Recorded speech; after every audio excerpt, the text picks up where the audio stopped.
السلام علیکم ورحمۃ اللہ وبرکاتہ. ارشد سر کیسے ہیں؟ ٹھیک ہیں؟ طبیعت ٹھیک ہے آپ کی؟ ارشد سر مجھے آپ سے ایک چھوٹا سا سوال پوچھنا ہے صحیح بخاری کے حوالے سے. صحیح بخاری میں روایت آتی ہے سر کہ سیدنا ابو ہریرہ رضی اللہ تعالیٰ عنہ بیان کرتے ہیں کہ میں نے نبی صلی اللہ علیہ وسلم سے 2 تھیلے علم حاصل کیا. ایک کو میں نے لوگوں میں پھیلا دیا اور دوسرے کو اگر میں لوگوں میں پھیلا دوں تو میرا گلا کاٹ ڈالا جائے. تو مجھے اس بارے میں بتائیں. اب دیکھیں کہ یہاں پر نبی صلی اللہ علیہ وسلم سے انہوں نے 2 تھیلے علم حاصل کیا. ایک کو لوگوں میں پھیلا دیا اور دوسرے کو اگر وہ پھیلانے سے وہ مطلب ڈر رہے ہیں کہ میرا گلا کاٹ ڈالا جائے. اور جیسے کہ سورۃ المائدہ کی آیت نمبر 67 میں اللہ تعالیٰ بیان فرماتا ہے کہ نبی جو کچھ آپ پر آپ کے رب کی طرف سے نازل ہوئے اسے لوگوں میں پھیلا دیجیے. اگر آپ نے ایسے نہ کیا تو آپ نے اللہ تعالیٰ کا پیغام نہیں پہنچایا. کچھ اس قسم کے الفاظ آتے ہیں سورۃ المائدہ کی آیت نمبر 67 میں. تو یہاں پر اہل تشیع حضرات بھی کافی اعتراض کرتے ہیں کہ پھر سیدنا ابو ہریرہ رضی اللہ تعالیٰ نے وہ دوسرا تھیلا چھپایا کیوں؟ وہ دوسرا علم کیوں چھپایا؟ ان پر اعتراض کیا جاتا ہے. تو مجھے اس بارے میں آپ ذرا بتائیں، اس بارے میں مجھے ڈیٹیل بتائیں کہ اس بارے پھر ہم انہیں کیا جواب دیں.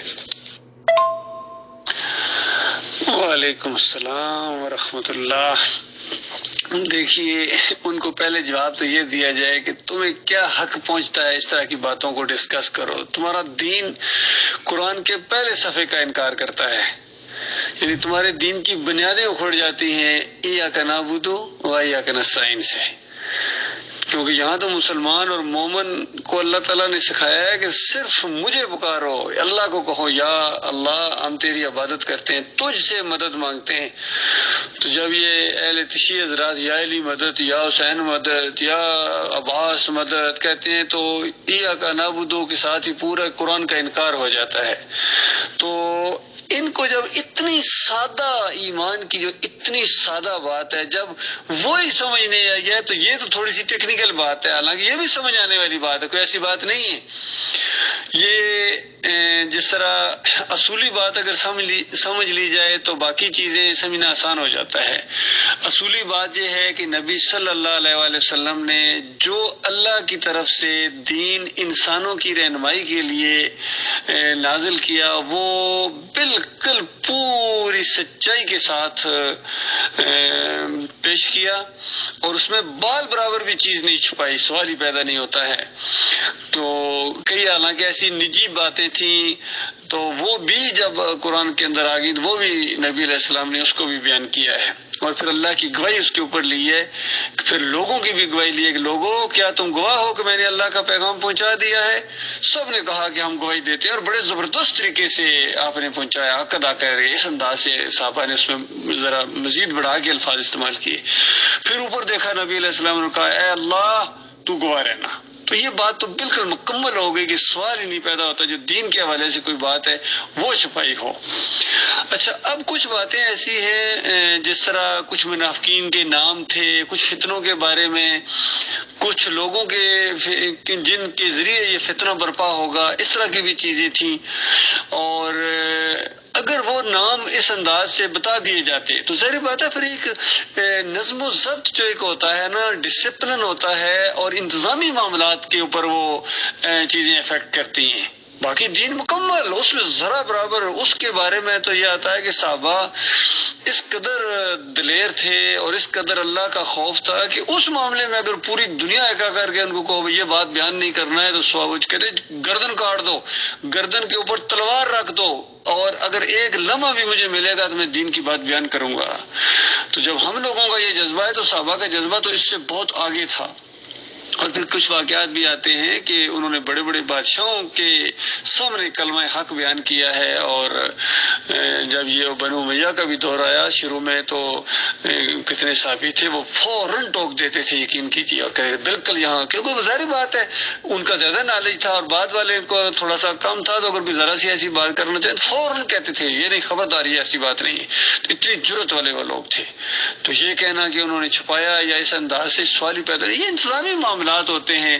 جس طرح حذیفہ بن یمان رضی اللہ تعالیٰ عنہ کے کو نبی صلی اللہ علیہ وسلم منافقین کے نام بتا دیے تھے، اور بلکہ عمر بن خطاب جا کے پوچھتے تھے کہ بتاؤ، یعنی مجھے بھی بتاؤ، تو نہیں بتاتے تھے. تو کیا کوئی علم چھپانے کا ان کے اوپر وہ عیب آئے گا؟ حالانکہ کوئی قرآن کی آیت ہو یا کوئی حدیث ہو اور وہ بندہ کسی سے پوچھے اور وہ آگے سے کہ میں نہیں بتاتا ہوں، تو بتاؤ یہ تو بہت بڑا جرم ہے. لیکن یہ کچھ ایسے راز کے نام یا منافقین کی نشانیاں یا منافقین کے نام جو بتا دیے، اور اس میں سارے انہی شیعوں کے جو اکابرین تھے وہ بھی شامل تھے، جنہوں نے عبداللہ بن سبا اور سارے معاملات جنہوں نے عہد مچایا مسلمانوں کے اندر، یہ ان کی اولاد ہیں، یہ ان کی پیروکار ہیں۔ ان کو دین سے کیا غرض ہے؟ تمہیں کیا حق پہنچتا ہے دین کی بات کرو؟ تمہارے اوپر نہ نماز ہے، نہ روزہ ہے، نہ حج ہے، نہ زکوٰۃ ہے، کوئی چیز تمہارے لیے اللہ کی طرف سے نہیں ہے۔ باقی اپنی طرف گھر میں بھنگڑے ڈالتے رہو، اپنے آپ کو اہل بیت اور پتہ نہیں کیا کیا کہتے ہیں، اور سمجھتے ہو کہ ہم ہیں اس گھرانے کے لوگ، تو اس دین کے انکاری ہو۔ یہ دین جو ہے نا، یہ کوئی وراثتی یا اس طرح کا کوئی دین نہیں ہے علاقائی، یہ اللہ کا دین ہے۔ جو اللہ کو مانے گا، اللہ سے ڈرے گا، وہ اللہ کے ہاں عزت پائے گا، اور جو اللہ کی بات نہیں مانے گا، شرک کرے گا، 5 دن پاک کا بجاری۔ پہلی قوم جو 5 دن پاک کی بجاری تھی قوم نوح، واد، سوا، یوس، یوک اور نصر، ان کے نام آئے ہیں سورہ نوح کے اندر۔ اور بخاری کی روایت کے اندر یہ بات آ گئی ہے کہ وہ 5 صالحین میں تھے، تو یہاں ان کو بخاری کی روایت کی یاد آ گئی، بخاری نے یہ کہا ہے، اور وہاں بخاری کہتے ہیں پہلی مشرک قوم جو تھی وہ بھی 5 دن پاک کی بجاری تھی، اور آخری مشرک قوم ہے یہ بھی 5 دن پاک کی بجاری ہے۔ تو دوسری روایت نا میں سنا دوں بخاری رحمۃ اللہ علیہ کی، جو ان کی بنیادوں کو کھیڑ دیتی ہے اس ساری شیعت اور رافضیت کی، جس کے اوپر یہ کھڑے ہیں پورے ہر سال جو کچھ ہوتا ہے یہ سارا ایک بڑھا چڑھا کے جھوٹی باتیں بیان کرتے ہیں۔ تو بخاری کی وہ روایت ان کو سنا دی جائے۔ نبی علیہ السلام نے فرمایا، اول جیش من امتی یغزون مدینۃ القیصر مغفور لہم، کہ میری امت کا پہلا لشکر جو کیسر کے شہر یعنی قسطنطنیہ کے اوپر چڑھائی کرے گا، مغفور لہم، ان کے لیے بخشش ہے، بخشائے ہیں وہ سارے۔ اور پھر بخاری نام لے کے کہتے ہیں کہ اس لشکر کے سالار یزید ابن معاویہ رضی اللہ تعالیٰ عنہ یہ ہیں۔ یہ تو بخشائے ہیں۔ ایک ہی موقع کے اوپر 2 بشارتیں دی ہیں نبی علیہ السلام نے، باپ کے لیے امیر معاویہ کے لیے بھی، اور بیٹے یزید رحمۃ اللہ علیہ کے لیے بھی۔ تو بتاؤ اگر یہ روایت مان لی جائے، اور یہ بالکل صحیح روایتیں ہیں کہ کوئی انکار کرنے کی جرت نہیں کر سکتا ہے، اور پھر نبی علیہ السلام کی وہ باتیں اگر بتا دی جائیں کہ نبی علیہ السلام نے فرمایا میری امت اگر ایک امیر کے اوپر اکٹھی ہو جائے، اس کے بعد جو کوئی اپنے ہاتھ کو آگے بڑھاتا ہے یا کسی اور کی بیعت کرتا ہے، اقتلہم کائن من کان، اس کو قتل کر دو چاہے کوئی ہو۔ اسلام کا نظم و ضبط کوئی بڑا ڈھیلا ڈالا نہیں ہے، بہت مضبوط نظام ہے اسلام کا، نظم و ضبط کا، سمو اطاعت کا، اور بتایا گیا کہ اپنے امیر کی اطاعت کرنی ہے، اس کی خیرخواہی کرنی ہے۔ ہاں جب کوئی غلط بات وہ بتائے پھر نہیں کرنی، نہ اطاعت کرنی ہے، نہ اس کو سننا ہے، اور نہ اس کی پیروی کرنی ہے، نہ اس کی بات ماننی ہے، جب تک قرآن و حدیث کے مطابق رہے، ایمان عقیدہ صحیح ہو۔ باقی اگر عملی طور پر بھی کوتاہی ہے پھر بھی آپ نے اطاعت کرنی ہے، آپ کو کوڑے مارے پھر بھی آپ نے اطاعت کرنی ہے۔ اور کتنی باتیں نبی علیہ السلام سے پوچھی، اگر یہ کرے، میرے ساتھ زیادتی کرے، میرا حق نہ دے، پھر بھی اطاعت کرنی ہے۔ باقی اللہ ان سے نپٹ لے گا، جن کے اندر کوئی ایسی چیز ہوگی اللہ پوچھے گا۔ باقی تم اپنا حق ادا کرو، وہ اپنا حقوق نہیں دیتے ہیں تو اللہ ان سے پوچھے گا نا، لیکن اس کا مطلب یہ نہیں ہے کہ وہ آپ کو اپنے حقوق نہیں دے رہے، آپ اپنے حقوق نہ دیں، تو یہ بات غلط ہو جائے گی پھر۔ تو اس سے یہ بھی ساری بخاری کی روایتیں ہیں، تو ان کا کیا بنے گا ان نظرات سے اگر پوچھا جائے۔ تو بہرحال یہ ہے کہ وہ جو چیزیں ہیں کہ ابو ہریرہ رضی اللہ تعالیٰ عنہ نے کہا کہ اگر میں وہ بتا دوں تو پھر میری گردن اڑا دی جائے، صحیح بات ہے، یہ انتظامی معاملات ہیں اور ایسی چیزیں، فتنوں کا دور ہے، تو اگر ایسی بات بتا دی جائے تو پھر اس کے بعد خود سوچے کتنے افراتفری لڑائی جھگڑے پہ، اس سے بہتر ہے اللہ کے حوالے کر دی جائے ایسی چیزوں کو۔ ٹھیک ہے جی، اوکے، اللہ حافظ، السلام علیکم۔ باقی امام بخاری سے بہت سے لوگوں کو بخار چڑھتا ہے، خاص کر شیعوں کو بخار چڑھتا ہے، رافضیوں کو اور قادیانیوں کو بخار چڑھتا ہے، اور بہت زیادہ بخار چڑھتا ہے منکرین حدیث کو۔ یہ اسی طرح کی روایتیں لاتے ہیں حدیث کا انکار کرنے کے لیے، اور دین تاکہ اصلی حالت میں کبھی دوبارہ پیش ہی نہ کیا جا سکے۔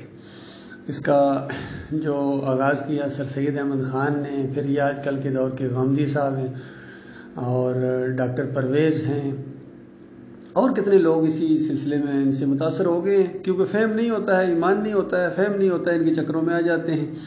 کتنا یہ نوجوان لڑکے تھے، ذیشان ہو گیا، رفعت نواب ہو گیا، تو اب جناب یہ منکرین تکفیر ہو گئے کہ کسی کو کچھ نہ کہو۔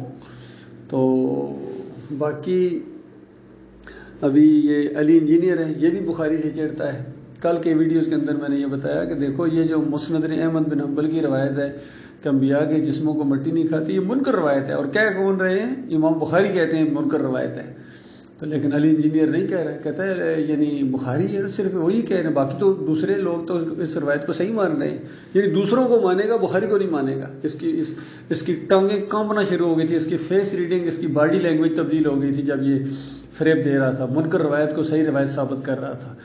تو پہچاننے والے پہچان جاتے ہیں۔ تو علی انجینئر اس کا بھی یہی معاملہ ہے، اور کتنی ایسی چیزوں سے یہ امیر معاویہ رضی اللہ تعالیٰ دوسروں کے لیے ایسے نازیبا الفاظ استعمال کرتا ہے، زبان اس کی بڑی لمبی ہے صحابہ کے خلاف، اس کو ہوش نہیں، اصل میں ایمان نہیں ہے۔ جب ایمان نہ ہو، عقیدے کے اندر خرابی ہو، ابھی اب میرے اسی میں ویڈیوز آپ دیکھیں، اس کی عقیدے کی خرابی میں نے نشاندہی کی ہے کہ اس کی عقیدے کے اندر خرابی ہے علی انجینئر کے، قبر پرستی کی بنیاد کو حرام کرتا ہے اور کہتا ہے شرک نہ کرو۔ اچھا